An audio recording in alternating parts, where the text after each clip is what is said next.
I want you to close your eyes for a second. Just for a moment. Imagine you're standing in the middle of a war zone. It's the dead of night. Or maybe it's that strange gray hour just before dawn where everything feels a little unreal. That pre-dawn light, yeah. Plays tricks on you. It really does. And the air is freezing and it's cutting right through your layers. And the smell is overwhelming. It's a mix of diesel fume from heavy engineering machinery, wet earth, and something much, much worse. The smell of decay. It's a complete sensory assault. I mean, it's a place where every part of your brain is just screaming at you to leave, to get out. Exactly. And in the middle of this chaos, you're surrounded by soldiers, excavators, the constant noise of engines. There's a makeshift computer station. It's just a table, a screen, and the hum of a generator. Sitting there is a senior female officer. She's a doctor. A dentist by training. Key detail. Huge. But right now, she is essentially a forensic detective working in hell. She's staring at a screen, and it's showing dental x-rays. And this is the moment where the story really pivots, because up until this second, she's the picture of, professional composure. She's seen things most people can't even imagine, and she has held it all together. Right. But then her body betrays her. The witness, the battalion commander standing right there next to her,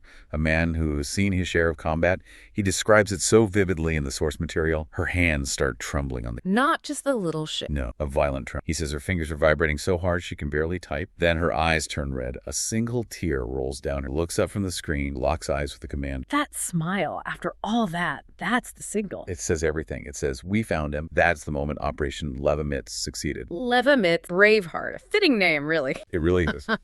So welcome to the deep dive. Today, we aren't talking about flanking maneuvers or airstrikes.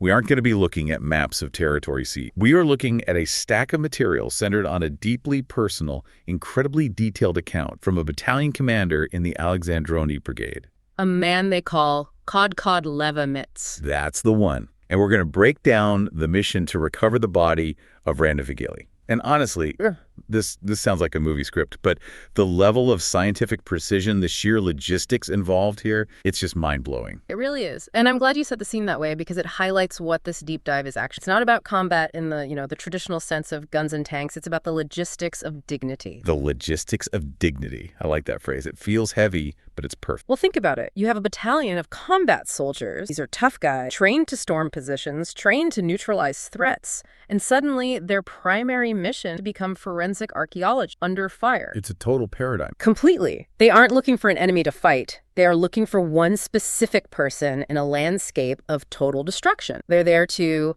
as the commander says, close the circle for a family. And that's the part that really jumped out at me from the source material, the scale of the challenge. We aren't talking about walking into a field and finding someone. We're talking about a specific square kilometer filled with rubble, ruins, and, to be blunt, mass graves. Containing hundreds and hundreds of other bodies. Hundreds. The intelligence suggested they might have to exhume and examine close to 800 bodies to find one man. It's the ultimate needle in a haystack, except the haystack is a combat zone, the needle is a human being, and you are emotionally, institutionally, and nationally desperate to find it. The pressure is just unimaginable. So how do you do it? How do you take 400 combat soldiers and turn them into a forensic unit overnight? That's what we need to unpack. But before we get to the excavators and the x-rays, we have to go back in time because the commander's motivation, his personal why, it didn't start on October 7th. No, and this context is absolutely critical. If you don't understand where this commander, Kodkod Levamits, is coming from, you can't understand the intensity of this operation. You have to go back to 2014. 2014, Operation Protective Edge, Suk 8. Right. The commander is a veteran. And back in 2014, he was involved in a notorious, deeply traumatic incident. It involved a namer. For those of our listeners who might not be fluent in IDF acronyms, let's just quickly break that down. What exactly is a namer? A namer is a heavy armored personnel carrier. And when I say heavy, I mean it. It's a beast. It's built on the chassis of a Merkava tank. It's designed to be, for all intents and purposes, invincible. Right. The safest place to be on the battlefield. Supposedly. But in 2014, one of these vehicles was hit by an anti-tank missile. Catastrophic.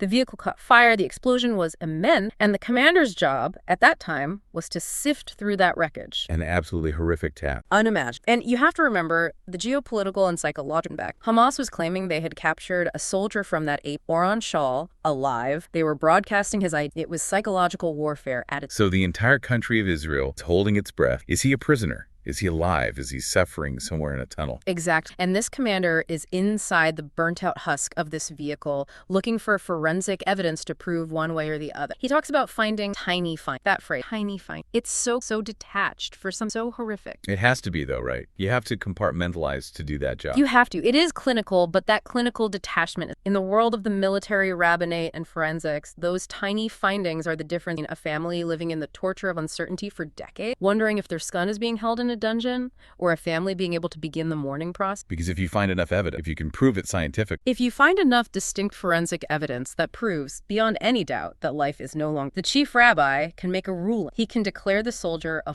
fallen soldier whose burial place... Sounds like a terribly tragic status. Fallen soldier, burial place unknown. It is tragic, but it provides a specific kind of finality. Finality regarding the state of... It breaks the weapon of uncertainty that the enemy... It allows for Shiva, the 7-day mourning. It stops the parents from waking up every single morning wondering if their son is butchered. It gives them a path forward, even if it's a path. But here is the real pivot point for the commander. This is where it goes from being a job to a calling. He tells a story about seeing Varda Pomerantz years later. This is the moment where the why of his mission really, crystallized. And Varda Pomerantz is a legend. She's the former head of the casualty unit. She's the person who deals with the bereaved families, direct seen it all. The commander describes seeing her at a conference years after the 2014 war. She's speaking on stage, and he notices she's wearing a necklace. It looks like a dog tag, but she's wearing it very prominently like a piece of fine jewelry. And at the end of the evening, she explains it to the audience. She says it's the dog tag of her son, Daniel. Daniel fell in that same APC incident in 2014. She holds it up and says, "I never take this off. This is my way of being with my son for the rest of my life." And the commander's sitting there in the audience looking at her,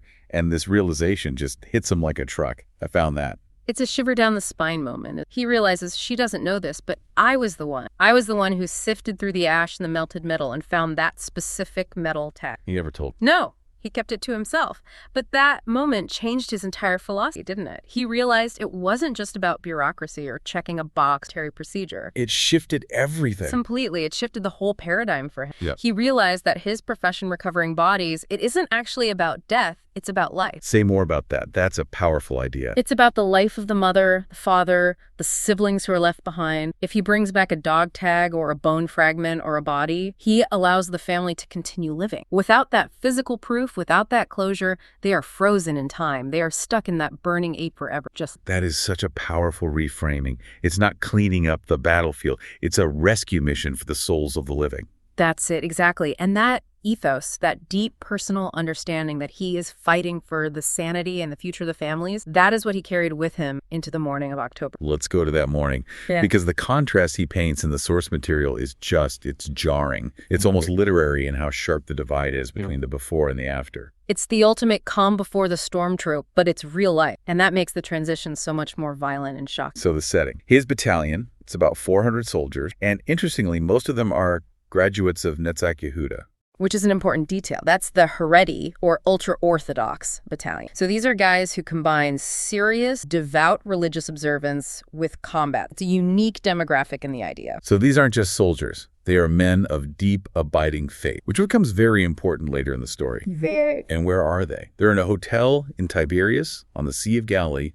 It's Simchat Torah, a major Jewish holiday, the last day of the festival. It's supposed to be a joyous day. They are looking at the Kinneret, the lake. He says it was beautiful. They are expecting a routine battalion training session the next day on October 8th. The commander says they got a gift, a Shabbat at the hotel with their families, wives, kids. Everyone is there. It's a bubble of... And it's 6:40 a.m. The phone doesn't even ring first. He's the commander. He's always plugged in. He sees the news alerts flashing on his phone, reports of infiltrations in the kibbutz Gesufim, and he says he realized immediately this wasn't just another skirmish on the border. He saw the scope of it instantly. His reaction is immediate. He doesn't wait for a drafted order from high command. He starts knocking on doors in the hotel hallway. Waking up his officers, get up, get dressed, something is happening. And this detail you're about to mention, this is the one that just gets me every time I read it. It's so small, but it captures the entire tragedy of that day in one image. It really does. He's running down the hallway, waking up his officers, and he sees two small children standing in the corridor. They're watching their father, one of the officers, rushing out of the room,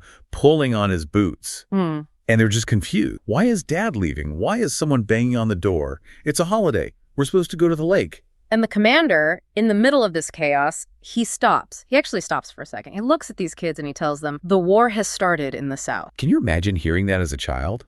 It just destroys that bubble of safety instantly and forever. Within 15 minutes, they leave their family standing in the hotel lobby and they drive south. He gets approval to mobilize the whole battalion by 2:00 p.m. Think about that turnaround. He's making calls on the highway, activating a reserve battalion of 400 men, telling them where to go, what to bring. And by that evening, they are in the thick of it. They are fighting at Camp Bream, the Gaza Division HQ, which had been overrun. They are fighting to retake control of their own base. So they go from a holiday resort with their kids to a high-intensity, close-quarters firefight in less than 12 hours. That psychological whiplash immense. But the mission we are focusing on today, the search for Ran Gvili that comes later, this wasn't chaos. This was a planned, deliberate operation weeks later. Right. And that's an important distinction. This is Operation Lev Amitz. This wasn't a reaction. They received intelligence. They knew roughly where Rand's body might be, but roughly is doing a lot of heavy lifting in that sense. Roughly in this context is a strategic nightmare. It's not a GPS coordinate. It's not an X on a treasure map. No, they had a polygon on the map. Yeah. We're talking about an area of 1 to 2 square kilometers. Which doesn't sound like much until you realize you have to search every inch of it, both on the surface and underneath it. 2 square kilometers is huge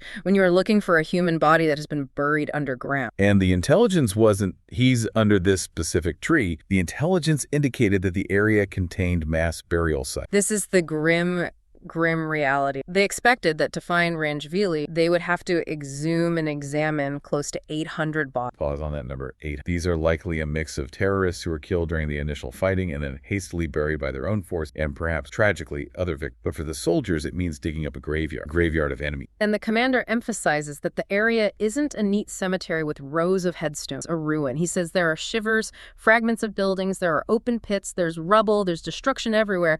It's a landscape. So how do you even begin to tackle that? You can't just send guys with shovels and tell them to start digging. No, you need industrial scale combined with surgical precision, and that is a very, very hard balance. This is where we get into what I'm calling the science of the dig. I was just amazed by the list of assets they brought into this one small sector. It wasn't just infantry. It was a multidisciplinary, highly specialized task. That's right. The infantry, the combat soldiers, they were there primarily they formed a perimeter. They were on watch because remember, they are doing this just inside the Gaza Strip or right on the hostile border. They are a static, vulnerable target. And logistics, moving equipment, moving people, moving remains. Yes. But the real weapon here, the primary tool for the mission, was the heavy engineering machinery. Excavator, baggers, as the commander calls them. But wait, let's just unpack that for a second. That seems counterintuitive. You can't just hack away at the ground with a giant excavator if you're looking for a specific human body. One wrong move with a bucket that size and you destroy the very evidence you're looking for. That's why the operators have to be incredibly skilled. These aren't construction workers digging a foundation. They are more like mechanical surgeons. They are peeling back layers of earth, almost like you'd peel an onion with a backhoe. They are trained to feel the resistance of the earth change through the controls. Wow. But the most interesting element to me, and the one that really shows the level of preparation, is the composition of the personnel on the ground. They mobilized Unit 6017, the dental unit, a massive force of reserve dentists, pulled from the quiet clinics in Tel Aviv and Jerusalem and sent to the front. I think most people don't realize the military has a dental unit that deploys to the field like this. We think of medic, doctors, surgeons, but dentists. It seems strange. Why dentists? Why not say DNA experts? Speed and durability. That's the simple answer. DNA analysis takes time. You need a controlled lab environment. You need to get samples. You need to avoid contamination. You need reference samples to compare against. It can take days, sometimes weeks, if the samples are degraded by time or fire. Okay, so speed is one factor. And durability is the other. Fingerprint. Decomposition destroys those but teeth are the most durable part in the body. They survive almost anything. Almost anything. They survive fire, they survive decomposition, they survive blast trauma. Tooth enamel is the hardest substance in the human body. And most importantly, for identification purposes, dental records are unique. Every filling, every root canal, every missing tooth, every crown, it creates a fingerprint of a mouth. A perfect analogy. If you have a soldier's dental chart, which the Army has for every, and you have a jaw, you can get a 100% positive ID right there, and you don't need a lab, you just need a dentist with a good eye. So you have this incredible scene. Combat soldiers guarding the perimeter, huge excavators digging these massive pits, and then a team of dentists, police anthropologists, and intelligence officers from Unit 8200 standing by the holes, ready to work. It's a forensic assembly line in a combat zone. It's industrialized recovery. It's something out of a science fiction, but it's happening in the dirt and the cold. Let's talk about those conditions, because the commander makes it very clear this wasn't a comfortable 9-to-5 job. Not even close. They started the main dig at 4:00 p.m. They worked right through the night. He makes a point of mentioning that by midnight, it was freezing cold, the kind of cold that gets into your bones. And the sensory overload. Yeah. We touched on it in the intro, but you have to imagine the smell. The commander mentions seeing sights of bodies in various states. Yeah. The physical labor of lifting stretchers, of moving remains, of sorting through the earth with your own hand. It's medieval work being done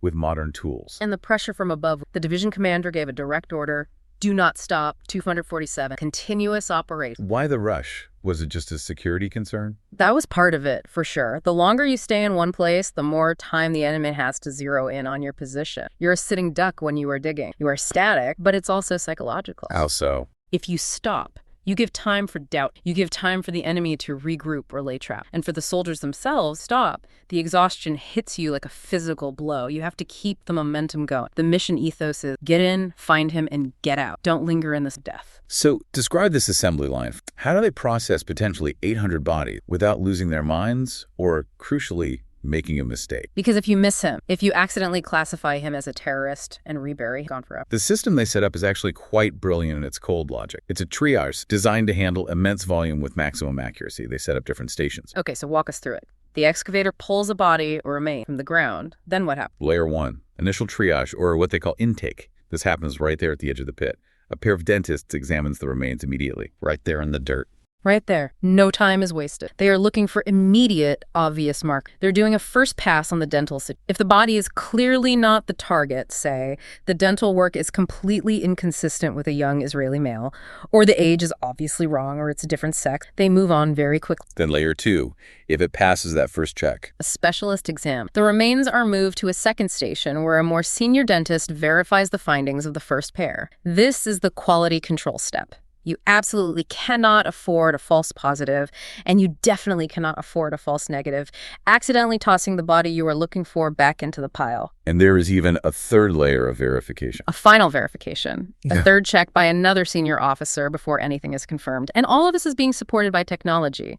They are taking digital x-rays and photos in the field, and these are being uploaded in real time to a central command center back in Israel for immediate cross-referencing with Ran Gvili's official dental record. So it's happening in parallel. The field team is looking, and a team back at HQ is confirming. Instantly. There's no lag. There's one specific filter they use that I found really interesting: the role of the anthropologist. Yeah, this is crucial for efficiency. They were looking for Ran Gvili, who was a male, so the forensic anthropologist could look at the skeletal structure, the shape of the pelvis, the size and features of the skull, and in many cases, immediately determine the sex of the remains. So if the anthropologist says female, it's an immediate rule out. The remains don't even go to the second dental check. It saves an enormous amount of time and resources. the commander makes a point of saying these remains were returned to the earth respect. That's a key phrase, and it speaks to the ethos of the unit. Even though they are digging through what is likely a mass grave of enemy combatants, there is a professional distance and a basic respect for the dead. You don't just discard human remains, you rule them out and you reinter them. It maintains the humanity of the soldiers who are doing this gruesome work. It prevents them from becoming monsters. So the hours are ticking by. 4:00 p.m. becomes midnight. Midnight becomes the early morning. The sun comes up the next day. And they just keep digging. The source says they have processed nearly 600 bodies by this point. Just imagine the exhaustion, the physical toll, and the mental toll. You have lifted and examined 600 bodies. You have looked at 600 jaws and nothing. The doubt has to start creeping in. Did we miss him? Is the intelligence wrong? Are we digging in the wrong place? The frustration must be building. The hope starts to fade. You're running on fumes and faith at that point. And then it happened. The timeline in the source material is a bit fluid on the exact time. It mentions both night work and an afternoon discovery, but the moment itself is crystal clear. It's body number 181. Body 180 out of hundreds. It's being examined at the edge of the pit, at that first triage station. And suddenly, the senior doctor, the one we mentioned in the intro, the one with the trembling hands, she screams. And what she screams is just, it's so cinematic. Fly 181 to me. What a phrase. Not bring it here. Not, I need to see that. Fly it. She knows. She sees something that makes her instantly certain. The commander hears this. He doesn't wait for a runner. He doesn't delegate. He jumps into the pit himself. He grabs the stretcher with another officer, and they physically run it from the edge of the pit to her central check station. And then the Rachash Pakat. The commotion, the buzz, the word spreads like wildfire. Soldiers start crowding around. They can feel the energy shift. They sense something is happening. But the officers immediately push them back. Give them space. Let the doctors work. They need absolute 100% scientific certainty. The initial dental look was good, but now they need the smoking gun. They cannot call the family based on a maybe or a we think so. They start taking more x-rays. Click, upload. Click, upload. The team back in Israel is confirming in real time. And then the anthropologist starts carefully exposing parts of the clothing that are still on the body.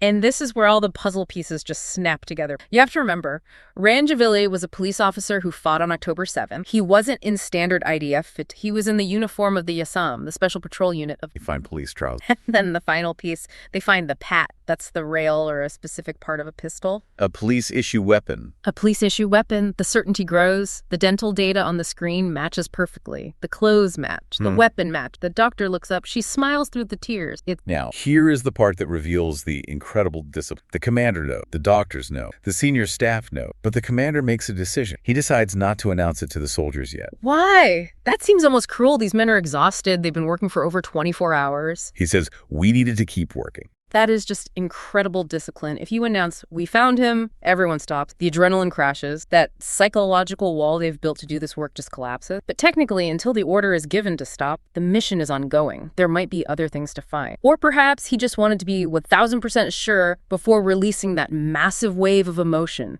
He needed to manage the energy of the battalion. So the soldier, the guys in the excavators, the guys guarding the perimeter, the guys carrying the stretchers, they just see the commander run with a stretcher, but they don't know the result. They go back to digging. They go back to the conveyor belt of death. Unaware that they have already succeeded, that the why of the entire operation has been achieved. I want to pivot here to something that feels, well, it feels otherworldly. We've been talking about x-rays and excavators and anthropology, hard science, cold logistics. But there is a deep spiritual layer to this story that the commander emphasizes heavily. You cannot separate the two in this unit. You just can't. Remember, these are largely religious soldiers. Their entire worldview integrates the physical and the metaphysical. For them, there is no contradiction between using a satellite uplink and saying a prayer.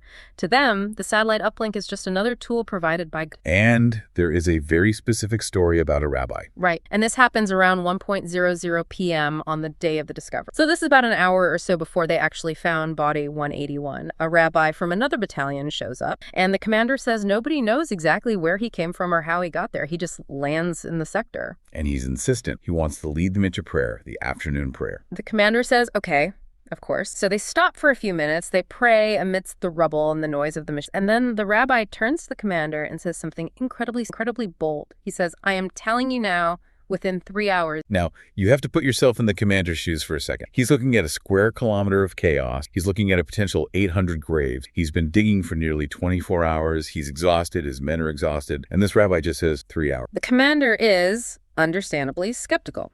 He looks at the rabbi and basically says, Rabbi, with all due respect, look around you. Look at the scale of this. How can you possibly know? We have checked hundreds of bodies. We are finding nothing. And the rabbi just smiles and says, you are holy people doing holy work.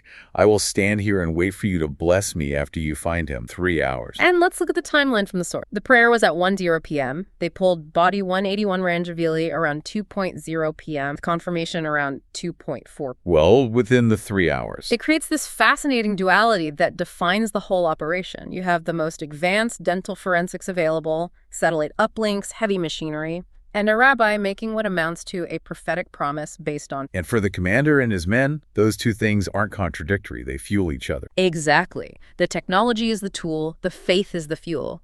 The technology tells you where to dig. The faith tells you why you have to keep digging when your arms are about to fall off and your heart is breaking. So the body is confirmed. The work continues for a short while longer, and then the commander finally gives the order to stop. What happens in that moment? The machines shut down. The roar of the excavators and the generators dies away. The silence must have been deafening for a moment, and then the sound changes. The soldiers start singing. They start dancing. In this place, they are crying. They are hugging each other. Commander describes it as a massive release of pressure, but it's such a strange, powerful image. Celebrating in a mass grave. Celebrating surrounded by death. But they aren't celebrating death. They are celebrating the restoration of order. They are celebrating the fact that they fulfilled their promise. They didn't leave a brother behind. In that moment, the location stopped grave, and it starts being the site of a victory. A victory of spirit over matter. Precise. It's a victory over oblivion. The enemy's goal was for Ran Gvili to be lost in the sands of Gaza. Bargain. And the battalion said, no, we will find him. We will bring. The journey isn't over, though. Finding him is step one. Bringing him home is step two. Right. And this part is just as important. They transfer the body from the Gaza Strip to the Nahal Oz out just across the border in Israel. This is symbolic, too. Nahal Oz was one of the hardest hit communities on October 7th. It's where the massacre began. Many people. And waiting there are Ran's parents, Itzik, his father. The commander describes this meeting. The coffin is carried on the shoulders of the team, and Ran's friends from him were there too. It's a joint effort now. The army and the police bringing their fallen brother home. And the flag. Someone had the foresight to bring an Israeli flag into the operational zone. That's a detail that speaks volumes about the mindset. Why would you bring a flag into a combat excavation? It's not standard equipment. It's because the thought was, if we find him, he returns as a hero, not as a roommate. He returns draped in the symbol of the state he died defending. He returns with dignity. The commander talks about hugging the father, Itzik. He mentions feeling the heat of his hand. That tactile human detail really grounded it for me. It's not a bureaucratic handover. It's not a statistic. It's flesh and blood. It's a father's grief. It closes the loop on the Varda Pomerantz story that we started with, doesn't it? Think about that. The commander went from finding a dog tag in 2014 and staying silent, never telling Varda he was the one who found it, to finding a body in 2024 and physically handing him back to the father, feeling the heat of the living. He looked the father in the eye. He gave him his son back. It's the completion of a decade-long psychological and professional journey for this commander. But, and there is a very big but, here, this all comes at a cost. We can't romanticize this without talking about the profound toll it takes on the people who are doing the dig. The commander is very open about this in the material, which I really appreciate. He doesn't pretend they're all robots. He doesn't pretend it's all glory and flags and singing.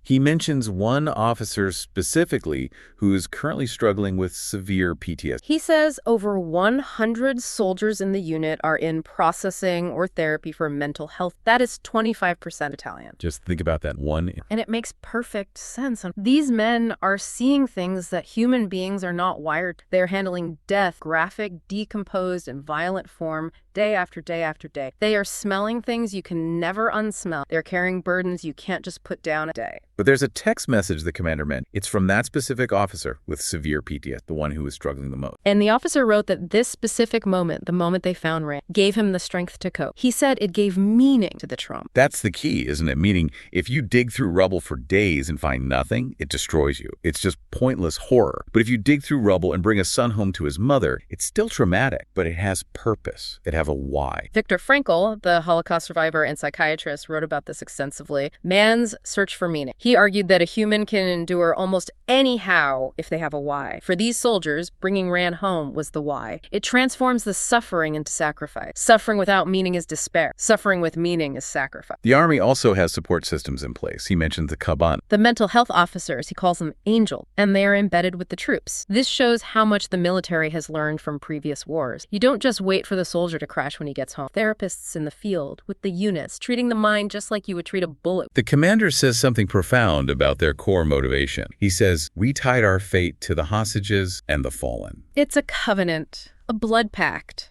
He says they treat it as a privilege, despite the cost. They see themselves as the custodians of Israel's national dignity. And despite the 100 soldiers in therapy, despite the exhaustion, despite everything they've seen, he says the battalion is ready for the next mission. Israel first. That's the phrase he uses. And he talks about the soldiers being transparent. That's such an interesting word choice. What does he mean by transparent? He means they go home on leave and they don't tell their wives or their parents what they really did. They don't say, I held a severed limb today. They don't say, I smelled burning flesh for 12 hours straight. They keep it all inside to protect their families from the horror.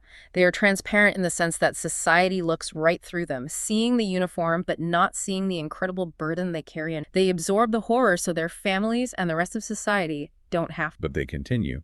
They continue because they believe the mission is greater than their own comfort or their own peace of mind. There was one last beautiful, sad detail about Ran Gvili himself that came out after the discovery. His aunt told the commander about it. Yes, it's heartbreakingly. She said that Ran was always the last one to leave any family gathering. He was the one who turned off the light. He would always check that everyone was okay, that the door was locked, that everything was secure. And symbolically, he was one of the last from that specific group of missing persons to be returned. It fits his character. He waited until until everyone else was accounted for before he came home. He was closing the light. It's poetic in a very tragic, beautiful way. So where does this leave? We have a successful mission, a family has a grave to visit, a unit has a moral victory. But we also have a unit with deep scars. We have soldiers who will wake screaming for years to come. Let's try to synthesize this. What is the big takeaway from Operation Levin? Why does this one story matter so beyond the specific family involved? I think it fundamentally challenges our definition of victory in modern warfare. Usually we measure victory in very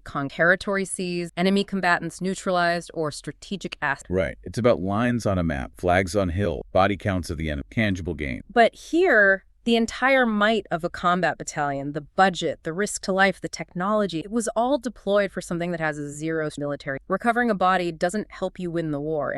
It doesn't weaken Hamas. It doesn't capture a single inch of ground. It doesn't destroy a rocket launcher. Exactly. It is a purely moral objective. It is the nation demonstrating in the most powerful way possible that the contract between the state and its soldiers is absolute. The unwritten promise is, if you fall in my defense, I will move heaven and earth. Literally move the earth with excavators to bring you. It's the ultimate difference between a mercenary army and a citizen army. It is. A mercenary fights for pay. When the job is done, a citizen soldier fights because they know the society is behind them, that they are part of a collective. And this operation proves that the society is behind even after death. And it highlights that duality we spoke about throughout. You have the cold, hard logic of forensics numbers, x-rays, triage station, and you have the intense, raw emotion, the tears, the prayers, the rabbi's prediction. You need both. You need the science to find him, and you need the spirit looking when science alone isn't enough. It really is a story about the intersection of the most ancient human duty, the proper burial of the dead, and the most modern military and scientific capabilities. And it forces us, as outsiders, to look at the real price of closure. And that's where I want to leave you, our listener, today. We often talk about the cost of war in terms of billions of dollars or geopolitical consequence, but I want you to hold the image from this story in your mind. The trembling hands of the doctor, the 100 soldiers who will need therapy, the frantic, desperate digging in the freezing cold. All of it for one person. All for one person. And it raises a final, provocative question for you to mull over. In a world of high-tech, industrialized warfare, is this efficient? Is it rational in a cold, calculating sense? Maybe not. But what does it say about a society that it is willing to do it anyway? What is the true value of a single soldier's final resting place? Perhaps the answer is that without that value, the society itself isn't worth fighting for in the first place. That is a heavy thought to hold. We're going to let you sit with that. Thank you for joining us on this deep dive into Operation Levimet. It's a story of darkness, but also ultimately a story of light. Stay curious and stay human. We'll see you in the next dive.